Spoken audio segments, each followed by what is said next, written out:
Good morning to all. आज है 10 नवंबर, तो चलिए देखते हैं आज का करंट अफेयर्स। और जी हाँ, यहाँ पे करंट अफेयर्स कवर किया जाता है द हिंदू, पीआईबी और संसद टीवी को देखकर। तो ये बहुत ही इंपॉर्टेंट करंट अफेयर्स है अभी तक के, तो वीडियो को पूरा देखें। Nature is the best teacher. जी हाँ, नेचर से ज़्यादा हमें कोई भी नहीं सिखा सकता। तो नेचर हमेशा कुछ ना कुछ हमें सिखाता है। और आज एक नेचुरल फेस्टिवल है जो कि बिल्कुल नेचर रिलेटेड फेस्टिवल है, वो है छठ पूजा, जिसमें सूर्य का नमन किया जाता है और डूबते सूरज को आज अर्घ दी जाती है और कल उगते सूरज को अर्घ दी जाती है। ये गंगा नदी के किनारे बहुत ही पावन पर्व है, तो आप सबको छठ पूजा की हार्दिक शुभकामनाएं।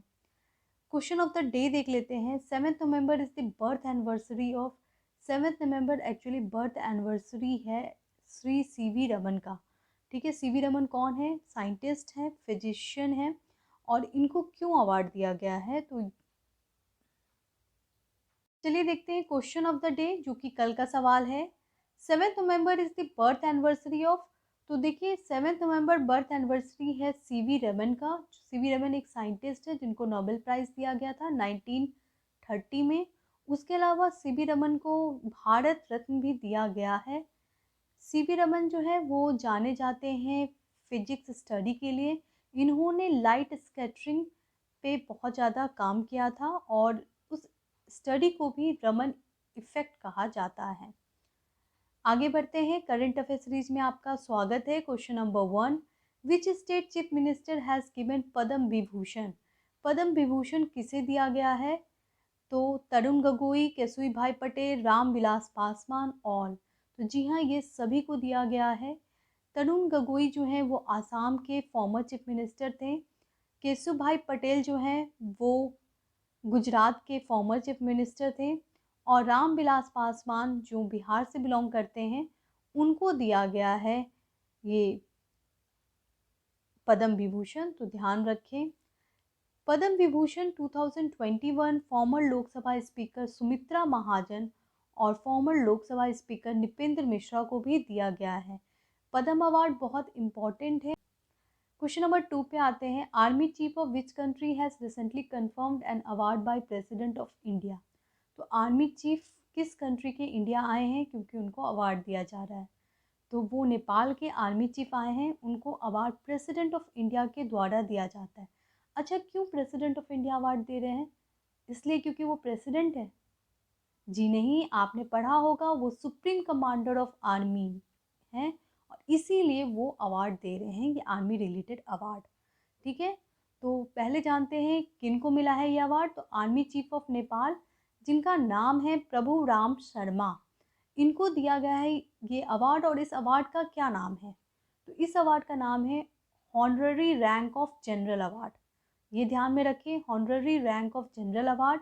और ये अवार्ड दिया गया है रामनाथ कोविंद, जो कि प्रेसिडेंट ऑफ इंडिया है।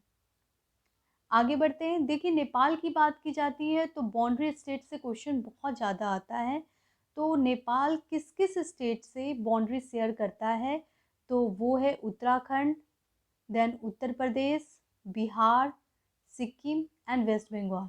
यानी 5 स्टेट से नेपाल बाउंड्री शेयर करता है इंडिया के साथ। क्वेश्चन नंबर 3 जो है वो रिलेटेड है सेंट्रल गवर्नमेंट जो चेंज लाई है अभी हाल में पैकेज फूड आइटम रूल में।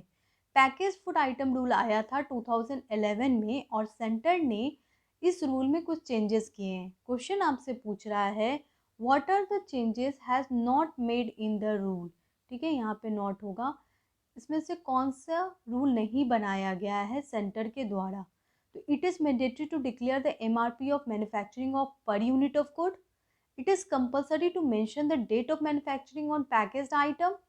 It is mandatory only to domestic product. तो देखिए यहाँ पे only आ गया ना, तो थोड़ा सा एलिमिनेशन मेथड का इस्तेमाल किया जा सकता है। तो it is mandatory to domestic product as well as export product। ठीक है, तो ये स्टेटमेंट आपका गलत हो जाएगा, तो यहाँ पे आंसर हो जाएगा सी। अब हम लोग देखते हैं कि पैकेज फूड आइटम रूल 2011 में क्या क्या चेंजेस सरकार लाई है। तो पहला चेंज ये लाई है कि अब जो आप प्रोडक्ट खरीदोगे जिसमें एमआरपी तो मेंशन ही होता है, एमआरपी तो मेंशन होता है, लेकिन उस प्रोडक्ट के पर यूनिट पे का भी एमआरपी मेंशन होगा। जैसे मान लीजिए कि आप कोई भी प्रोडक्ट लेते हैं, जैसे हम लोग ले लेते हैं एक तेल का डब्बा जिसका कॉस्ट जो है वो 300 रुपीज़ है, ठीक है। ये टोटल कॉस्ट है क्योंकि वो 1 लीटर तेल है, 300 रुपीज़ है। अब क्या होगा, अब चेंज ये होगा कि पर यूनिट का भी प्राइस बताया जाएगा, यानी कि 100 ग्राम तेल का क्या प्राइस था, 200 ग्राम तेल का क्या प्राइस है, 300 ग्राम तेल का क्या प्राइस है और 1 लीटर तेल का 300 रुपया प्राइस है।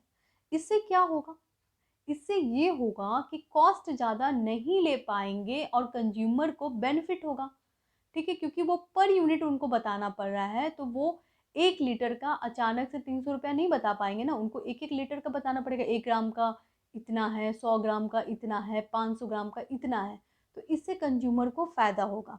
दूसरा उन्होंने बोला कि पैकेज फूड आइटम पे मैन्युफैक्चरिंग डेट बताना कंपलसरी हो गया है, ठीक है। पहले क्या करते थे सेलर्स कि वो पैकेजिंग डेट बता देते थे, मैन्युफैक्चरिंग डेट नहीं बताते थे, तो इनसे क्या होता था, कंज्यूमर को नुकसान होता था, क्योंकि मैन्युफैक्चरिंग डेट और पैकेजिंग डेट में डिफरेंस होने के कारण भी प्रोडक्ट खराब हो सकते हैं और वो कंप्लेन नहीं कर पाते थे।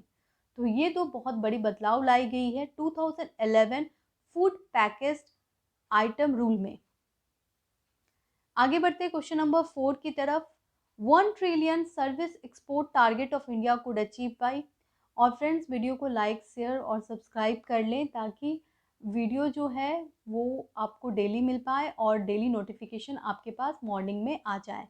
साथ में मैं रिक्वेस्ट करूँगी कि आप प्लीज़ वीडियो को शेयर करें ताकि जो एस्पिरेंट तैयारी कर रहे हैं उनके पास वीडियो पहुँच पाए, ठीक है। तो इतनी मतलब थोड़ी कोशिश कर दे, थोड़ी हेल्प कर दे।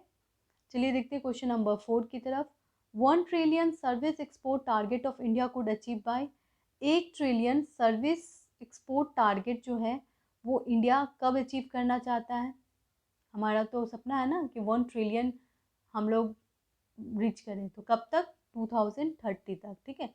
तो हम लोग चाहते हैं कि 1 ट्रिलियन सर्विस एक्सपोर्ट टारगेट हम 2030 तक पहुँचें, और ये बात कहा गया है पीयूष गोयल के द्वारा एक कॉन्फ्रेंस में। उन्होंने बताया कि इंडिया जो है वो 7th लार्जेस्ट सर्विस एक्सपोर्टर है वर्ल्ड का, ठीक है। और अगर आपसे पूछा जाए कि किस सेक्टर में इंडिया सबसे ज़्यादा सर्विस एक्सपोर्ट किया है, तो जी हाँ, वो है आईटी सेक्टर। आपके घर में भी बहुत सारे लोग होंगे जो सॉफ्टवेयर इंजीनियर होंगे, जो बाहर जाकर काम कर रहे होंगे, तो यहाँ पे आईटी सेक्टर जो है वो सबसे ज़्यादा सर्विस एक्सपोर्टर है, और हमारा 1 ट्रिलियन सर्विस एक्सपोर्ट टारगेट है 2030 तक का। आगे बढ़ते हैं क्वेश्चन नंबर 5 की तरफ। Who has launch COP26 charter of action in COP26 meet. अभी हाल में COP26 मीट हुआ, उसके लिए COP26 charter of action prepare किया गया है। आपको बताना है कौन लॉन्च किया है। तो ये लॉन्च किया गया है रामेश्वर प्रसाद गुप्ता के द्वारा। रामेश्वर प्रसाद गुप्ता कौन है, ये सेक्रेटरी ऑफ इंडिया है। जी हाँ, ये इंडिया के सेक्रेटरी हैं रामेश्वर प्रसाद गुप्ता, और उन्होंने लॉन्च किया है, ठीक है।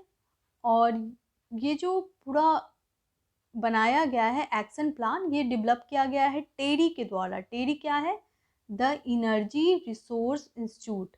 जी हाँ, द एनर्जी रिसोर्स इंस्टीट्यूट ने चार्टर एक्शन बनाया है COP26 चार्टर ऑफ एक्शन। और COP26 में इंडिया ने 5 प्लान पॉलिसी बताया है, जो कि 3 नवंबर के आपके करंट अफेयर्स में अवेलेबल होगा, तो आप एक बार चेक कर लेना, पूरी डिटेल में वीडियो है। Which city has recently declared by UNESCO as creative city. अभी हाल में यूनेस्को ने एक सिटी को क्रिएटिव सिटी का टाइटल दिया है, तो वो सिटी है श्रीनगर। जी हाँ, श्रीनगर को मिला है ये टाइटल। और ये टाइटल क्यों दिया गया है, जी हाँ, आर्ट एंड क्राफ्ट के लिए। श्रीनगर का आर्ट एंड क्राफ्ट से तो हम सभी वर्जित हैं, जानते हैं। क्यों क्यों जानते हैं, क्योंकि आपके पास भी एक वुलन कुर्ता तो होगा ही श्रीनगर का बना हुआ इस विंटर में, तो बस वहाँ का आर्ट एंड क्राफ्ट काफ़ी फेमस है। यूनेस्को क्रिएटिव सिटी में देखते हैं किस किस सिटी को मिला हुआ है।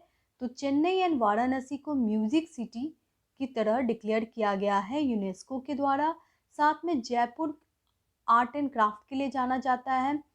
मुंबई जो है वो फिल्म क्रिएटिव सिटी के लिए जाना जाता है, यूनेस्को ने डिक्लेयर किया है। और हैदराबाद जो है वो गैस्ट्रोनॉमी के लिए जाना जाता है। गैस्ट्रोनॉमी क्या है? Different food item. जी हाँ, हैदराबाद सिटी जो है वो फूड आइटम्स के लिए जाना जाता है। हैदराबाद बिरयानी तो हम सभी जानते हैं। Question number 7, which state is the best performing state in logistic ease? तो कौन सा स्टेट जो है वो बेस्ट परफॉर्मिंग स्टेट है लॉजिस्टिक ईज में? तो वो स्टेट है गुजरात। गुजरात जो है वो बेस्ट लॉजिस्टिक ईज परफॉर्मेंस में आया है। कि लॉजिस्टिक ईज रिपोर्ट कौन निकालता है, ये सवाल आ सकता है। तो ये रिपोर्ट निकाली जाती है मिनिस्ट्री ऑफ कॉमर्स के द्वारा। क्वेश्चन आ सकता है ना, logistic ease report is release by NITI Aayog, ministry of commerce. तो आपको पता होना चाहिए कि मिनिस्ट्री ऑफ कॉमर्स ये रिपोर्ट निकालती है और इसमें गुजरात टॉप आई है, सेकंड हरियाणा है, थर्ड पंजाब है, फोर्थ तमिलनाडु है, फिफ्थ महाराष्ट्र है। तो लिस्ट बिल्कुल ध्यान में रखें। और बेस्ट इम्प्रूवर में उत्तर प्रदेश का नाम आया है। ठीक है, क्वेश्चन नंबर 8 पे आते हैं। Shramik Mitra scheme has recently launch by. Shramik Mitra scheme launch किया गया है दिल्ली गवर्नमेंट के द्वारा। ये स्कीम क्या है? ये स्कीम जो है वो कंस्ट्रक्शन वर्कर के लिए लाया गया है, जिसमें वॉलंटियर्स जो है वो कंस्ट्रक्शन वर्कर को ढूंढेंगे, मिलेंगे और उनको गवर्नमेंट प्रोग्राम्स के बारे में बताएंगे। ठीक है, तो ये स्कीम बहुत इंपॉर्टेंट है, यहाँ पे मेंशन है कि aware about the programme. Question number 9, which state has developed? यहाँ पे मेंशन है, ठीक है, अवेयर अबाउट द प्रोग्राम। ठीक है, तो क्या करना है, कंस्ट्रक्शन वर्कर को प्रोग्राम के बारे में बताना है। क्वेश्चन नंबर 9 पे आते हैं। विच state has developed the countries first bat and stamp made up of bamboo? Bamboo से बना हुआ पहला बैट जो है वो डेवलप किया गया है त्रिपुरा के द्वारा। ठीक है, कौन से स्टेट ने डेवलप किया है? तो त्रिपुरा ने डेवलप किया है first bat and stamp made up of bamboo. Question number 10 पे आते हैं। Which country PM has given Padma Vibhushan 2021 for public affair? तो पब्लिक अफेयर के लिए दिया गया है जापान के फॉर्मर प्राइम मिनिस्टर शिंजो एबे को। तो ध्यान में रखें, यहाँ पे इनका पिक है, शिंजो एबे को दिया गया है Padma Vibhushan 2021 public affair. Question of the day देख लेते हैं आज का सवाल। Which of the following is not correctly matched about Padma award 2021? Padma Vibhushan 7 person को दिया गया है या नहीं, बताएं। पद्म भूषण 10 पर्सन को दिया गया है या नहीं। पद्म श्री 118 पर्सन को दिया गया है या नहीं, या इन सभी में से सारे ही इनकरेक्ट हैं। इसका आंसर आप कमेंट बॉक्स में दे सकते हैं। और अगर आपको वीडियो अच्छा लगे तो प्लीज़ लाइक कर दें, शेयर कर दें और चैनल को भी सब्सक्राइब कर लें, ताकि आपको डेली करंट अफेयर्स मिलता रहे to the point, easy and simple. Daily update के लिए आप मेरे चैनल को सब्सक्राइब कर लें। Thank you.